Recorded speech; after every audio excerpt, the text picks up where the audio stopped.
Ukraine won bronze in artistic swimming at the Tokyo Olympic Games, a year and a half before the war and before the team's pool was destroyed in a missile strike in Kharkiv. Two of the competitors, Marina and Vladislava Alexieva, say their practices, now in Kyiv, are frequently interrupted by air raid sirens. Coach said in the microphone, "Girls, it's dangerous, so come on in the shelter and we must stop our training." The twin sisters say they'll boycott the 2024 Olympic Games if Russian athletes are allowed to compete.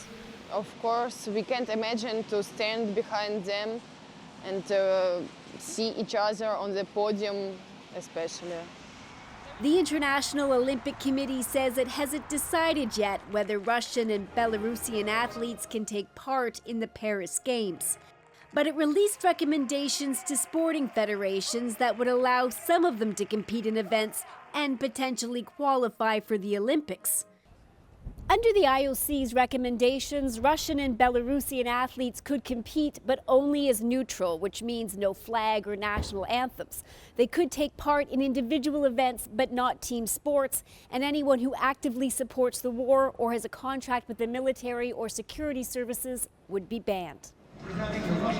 Russia isn't happy, and neither are some other European countries like Poland and Estonia. Neutral status is an obvious discrimination based on nationality, said the head of Russia's Olympic Committee. We will protest very strongly against this, said the Prime Minister of Poland. About a dozen athletes and legal experts spoke out against the IOC's recommendations. Can we really reach the protection of Ukrainian human rights with these conditions proposed yesterday by the IOC, or are they not enough? It's not clear when the IOC will decide just who can take part, but many Ukrainian athletes say they will fight to keep Russian and Belarusian athletes from competing on the world's largest stage. Briar Stewart, CBC News, London.